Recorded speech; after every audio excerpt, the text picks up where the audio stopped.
this up on my iPad. All right, y'all. This is episode 109.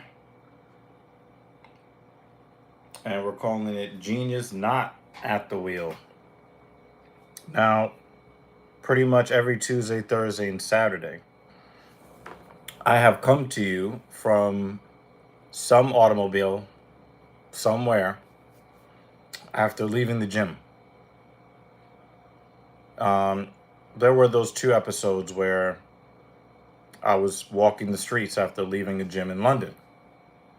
But this is the first time I've had to come to you guys from the office. And the reason for that is that I had to make a decision to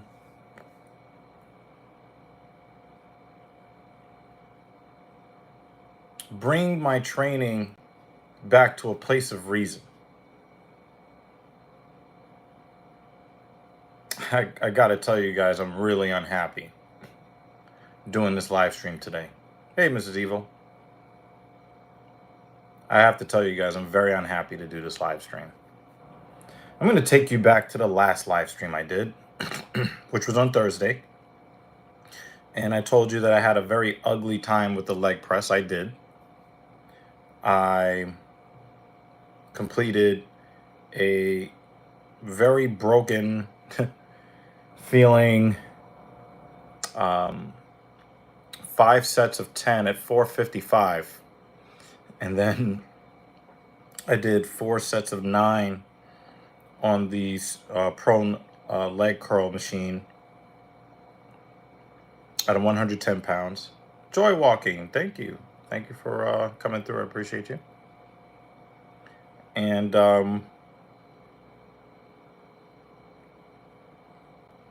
then I finished it off with a 4 sets of 12 at 110 pounds on the quad leg extension machine. And I felt pretty good mentally after that.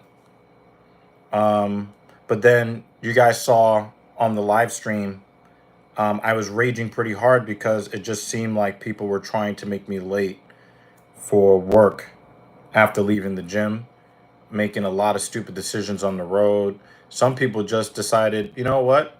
We're going to walk and drive as slow as we possibly can for absolutely no reason. And I was really starting to get more agitated than I normally get on the road. But I did make it to the client. Me and the client actually made it to the venue at the exact same time.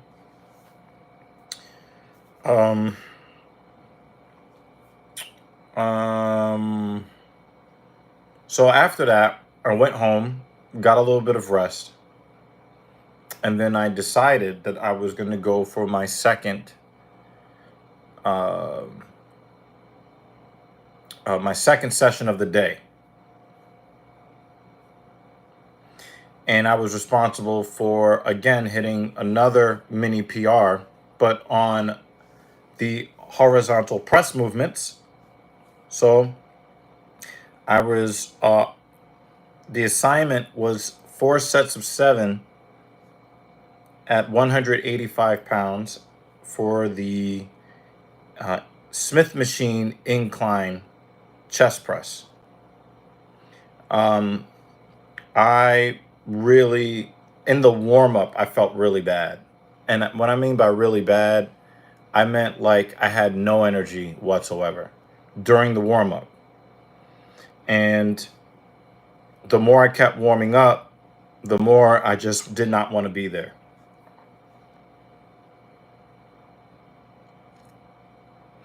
I got to the working weight and I knew that something wasn't going to be quite right. So I did not go for the 7th rep. I stayed, excuse me. I stayed at 6 repetitions. So I ended up doing 4 sets of 6 at 185, which was the same amount that I did the previous time. but already pre-fatigued. So not only was I stuck on the same level, I was stuck on the same level while fresh. When I got through it, I felt relief, but I didn't feel happiness. Um, Damn, I fucked that up. Damn it.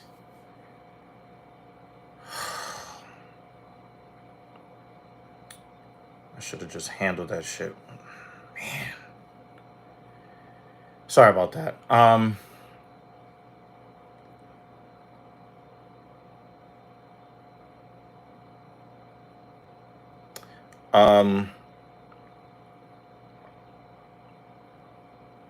yeah, so I went and I asked somebody for help on the actual bench press.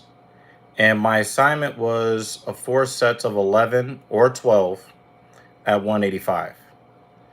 But I was feeling a tremendous amount of fatigue at the time. And I just did not think that I would be able to do the amount of volume that was prescribed in the program.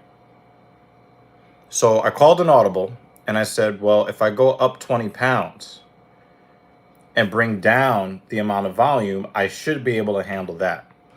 So instead of doing the 4 sets of 12 or 4 sets of 11 at 185 pounds, I decided to do 4 sets of 6 at 205 pounds because that was going to be my assignment the next week anyway. So I warmed up. I felt a little bit better. I felt a little bit of adrenaline because me going up in weight is a really exciting part of my program. I actually do get mentally up for it. So I had a little bit of a jolt, but not much mentally. And having already done 44 reps in a session at 185, I thought 24 reps really wouldn't be that big of a deal. And I'd be able to just, get through it. It would be all good. The first set was much, much harder than I anticipated.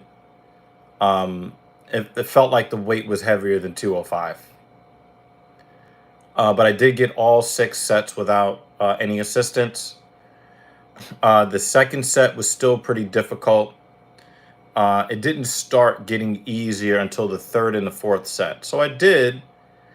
What's up, Funny Makers 2578? What's up? Thank you for coming by. I appreciate you.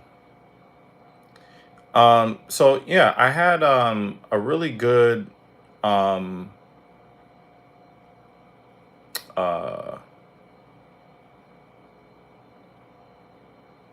it was a really good feeling to get past that.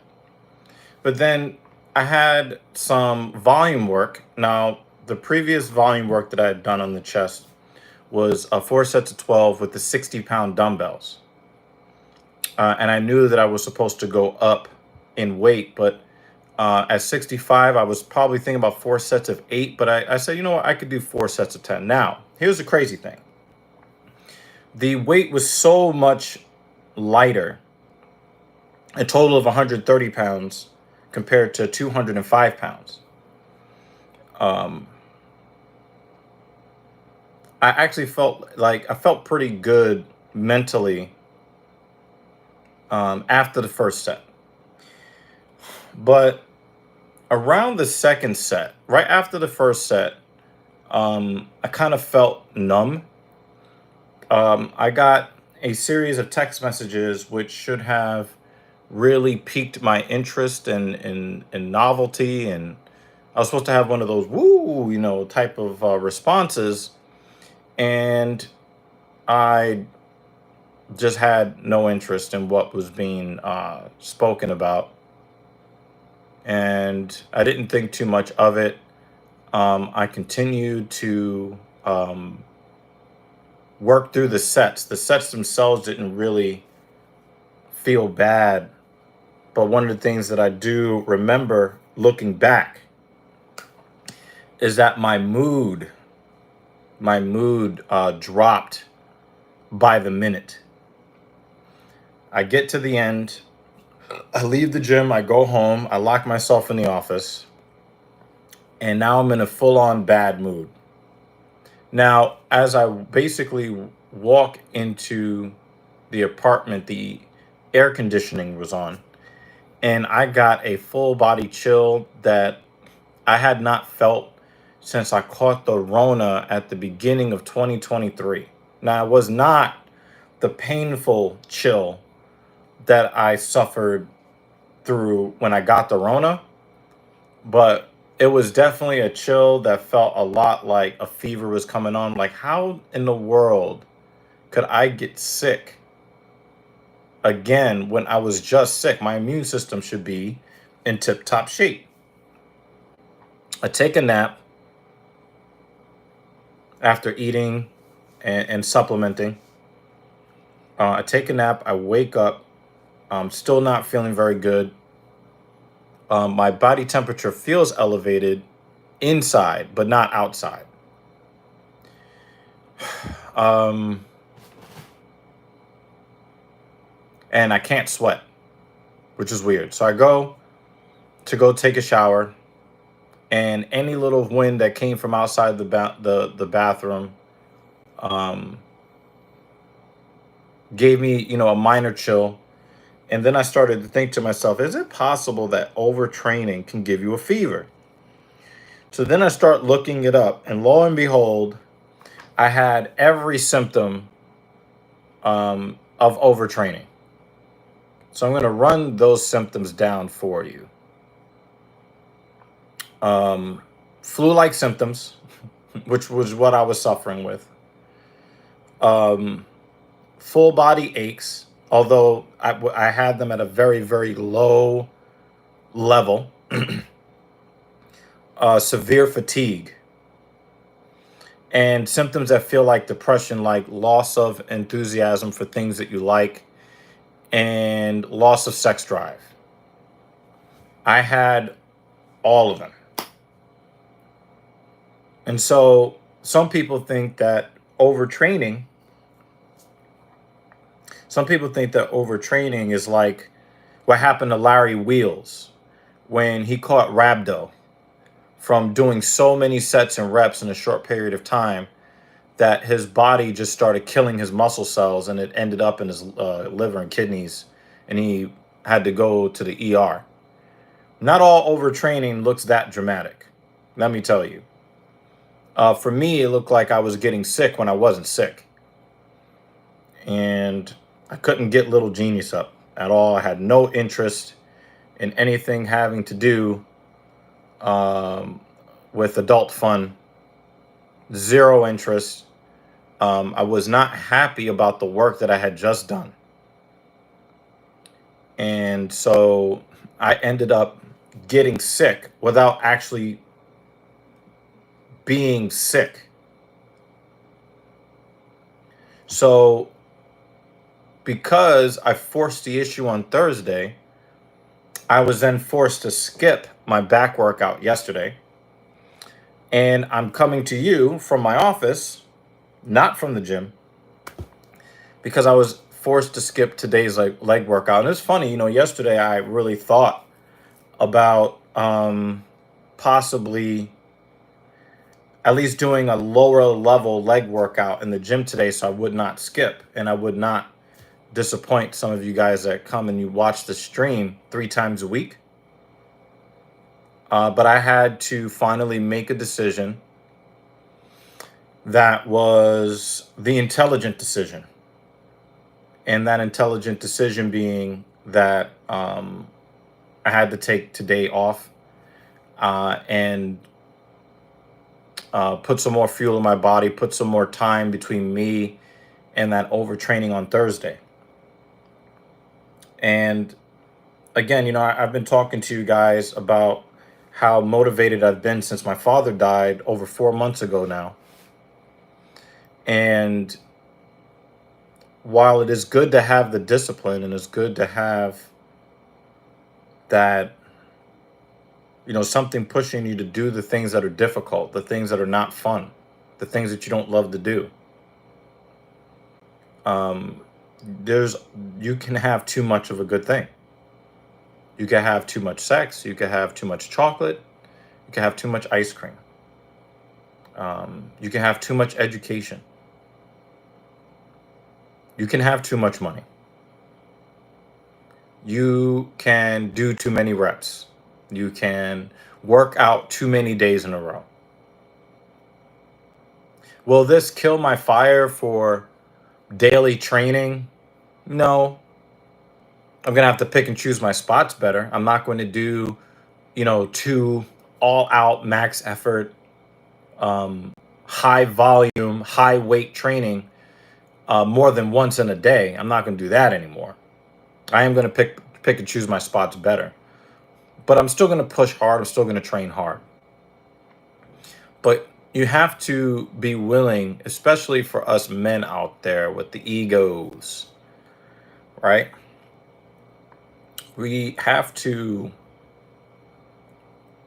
regulate.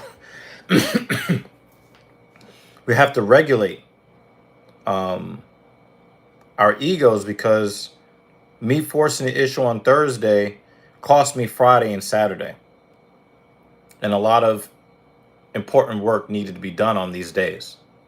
And they're not going to get done. So was it really worth it? I could have pushed that bench press to yesterday, probably perform better, and not have these symptoms of illness. So, I just want to make sure you guys understand, the importance of listening to your body when it's telling you something and making the proper changes. Really want you guys to understand that. It's super important. I'll probably do a remake of this for TSP, because I really do believe that this is a subject that some of us guys need to really pay attention to. I know that most guys only work out between 2 and 5 days a week. I work out 7 days a week most weeks. And I've become very comfortable, but working out every single day and then trying to do 2 max effort sessions in the same day. And the funny thing is like I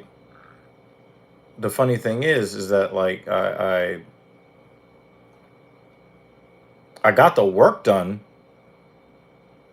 and I should have been happy about getting the work done. And the thing is, I don't even know if I got the muscle building effects of it, because I didn't end up with any real soreness in the targeted muscle groups. And I had a little bit in my legs from earlier in the day, but I pushed really hard in the chest and I had a pump. But yesterday, no chest soreness, no tricep soreness. Today, no chest soreness, no tricep soreness. It was almost like I didn't do anything at all. So imagine trying so hard. There goes that full body chill again. Imagine working so hard and then not getting the gains from it.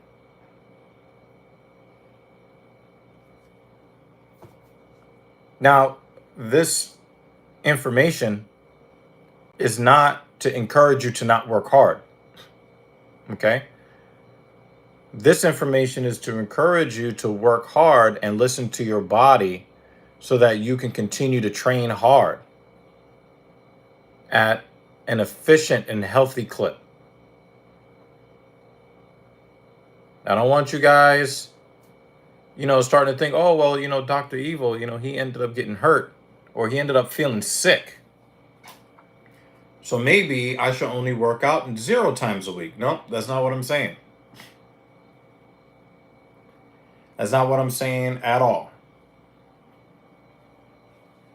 What I'm saying to you is that working hard and pushing to your limit once in a day is probably more than enough. Okay, you don't need to try to set multiple PRs in different movements in the same day. Because, again, like I don't even know if I'll even get some of the muscle building benefits from uh, the work that I did. So what was the point?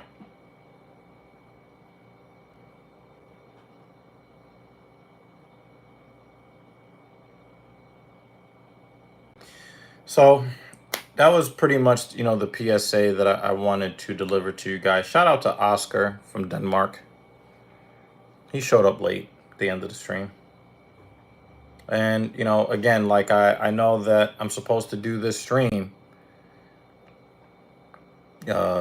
Tuesday, Thursday, and Saturday. And, obviously I'm here on Saturday, but not in the capacity that you guys are normally used to me being here. But yeah. Yes. You might see me tomorrow. If I have no more symptoms of illness, I think I'm going to go in tomorrow and get a little bit of leg work done to prep for the next week. Obviously, I will not be going up in weight. I'll probably be going down in weight. But you guys know that I try to keep that dedication level up. And I do look to many of you viewers that come to the stream multiple times a week. I do look at you guys as inspiration. So I hope that this information was useful to you. And as always, if you believe yourself to be a strong person, you are absolutely correct. See you on the next one.